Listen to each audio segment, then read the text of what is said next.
Here's a technique that I've been having a really good time with lately, and I say that because a really good time just means I've been having a lot of luck with it, and I found it's been working well for me over the last couple of months here. And it's actually something, I showed something similar to it on Photoshop TV. If you don't watch it, you can go to photoshoptv.com, but that's besides the point. I showed something similar on the show, but what I like to do here on the NAP site is when I come up with a follow-up to it, when I come up with something that I think makes it better, I like to kind of give you guys a little bit something extra. So if you didn't see it on Photoshop TV, follow along. If you did, I'm going to go through it again. I've made a couple changes that I think make it better, and then I'm going to show you a great way to finish it off in the end. So what we're going to do here is go to the bottom of the layers palette and create a curves adjustment layer. And what I'm going to do is I'm going to add lighting to this picture here, almost as if it's fill light that wasn't used when the photo was taken, but we're going to add it in after the fact.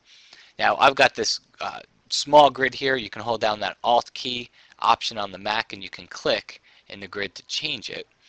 So it doesn't really matter at this point. All I do is bow this curve upward and I make the whole photo brighter, and at this point I really don't know how much brighter I want it. I just move it up so I can see it and click OK, because we'll always be able to go back and change it. Now one thing you'll notice here is that the photo is way too bright. So what I want to do is selectively bring back light into places that I want to draw people's attention to, especially on the face here, the eyes, the nose, the mouth, almost as if fill light was used there. So what I'm going to do is, if I fill this, see this little layer mask over here? If I were to take my paint bucket tool, set my foreground to black, and just click on the image, see what happened there? Let me undo. It was white and now it's black. Oh, I undid too far. There we go. It was white and now it's black. So that's white and then that's black.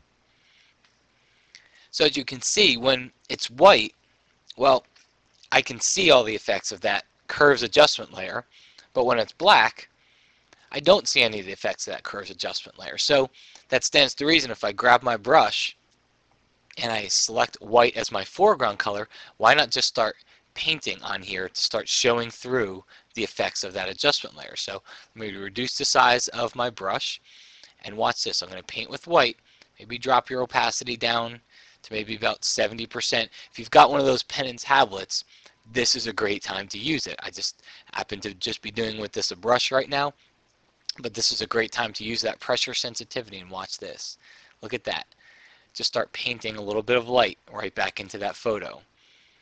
Maybe up on the hair here. Just on some areas that we want to draw attention to, okay? And I show you the before and after. That's before, that's after. It's a very subtle change, but I think it makes a nice overall impact in the photo, because to me, she almost looked like she was a little bit too much in the shadows here.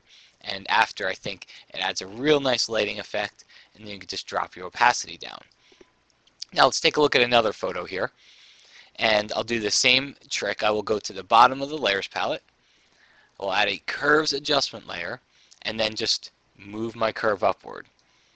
Click OK. Now, incidentally, one thing I forgot to show you, let's go back to this one. Remember how I said I don't know if it's too light or too dark in the beginning? Well, you can just double click on that curve adjustment, and now I can come in here and reel it back in, or I can decide I want to make it brighter altogether. So that's the benefit of using that curves adjustment layers. You can always double click and edit the curve. Okay, now let's get back to this one. So I added my curve adjustment layer. That's before, that's after. We're probably a little bit too bright right now. So what we'll do is fill it, that layer mask, with black, and we just click on the layer to target it. And the easy way to fill with black is just set your foreground to black and use your paint bucket, and that fills it with black. There's a shortcut key. You can hold down Alt Backspace and Option Delete on Mac to do it as well. And then we'll take our brush, set our foreground to white, and I'll do the same thing here. Start painting in some light back onto the photo. See that? Look at that. Adds a real nice effect here. Just selectively paint some light right back in, just to almost make it look like we used a little bit of fill light here when we really didn't. And especially I like it around the eyes, just to kind of make those eyes pop out a little bit more. That's what people are going to be drawn to. Now, as I look at this photo, the before and then the after, as I look at this photo, it looks a little bit harsh to me.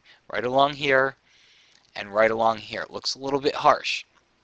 So there's a way to fix this, and that is if I hold down the Alt or the Option key, Alt on PC, Option on Mac, and I click on this layer mask over here, see what happens? It shows me what's on this layer mask, and it's just a combination of black and white, just white brush strokes on top of that black background.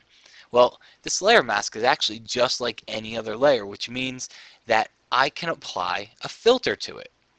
So if I can apply a filter, I can go to Blur, and then I can go down to Gaussian Blur, and watch what I can do. We'll increase the radius, and we'll start spreading out those edges to make them a little bit softer. So now, that's before, and that's after. See how we've spread the edges out?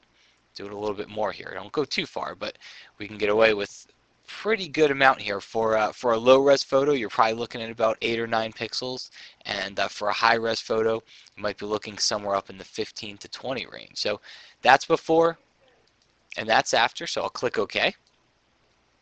And then let's hold down that Alt or Option key once again and click on that layer mask. And now let's take a look here. I'll go to my history palette, and you can see the effects. This was before the Gaussian blur, and this is after the Gaussian blur. See how it kind of just smoothed out that transition. And if it's not enough, if you need to take it even further, then just go to Filter, Gaussian blur, and run it again. So now that's before and that's after. So that's a way that you can take this effect further and even smooth it out. So you're not quite spending so much time brushing. Just use that filter to kind of give you a quick way to just even out that lighting that you've added inside here. Well, that's it for this video. Again, I really enjoyed this technique. I find I use it a lot lately, and not just on portraits, but I found that I use it on just about any type of a photo where I want to add some lighting and just draw people through the photo in a very specific way. So don't just use it on portraits. Get out there and experiment to see how else you can use it.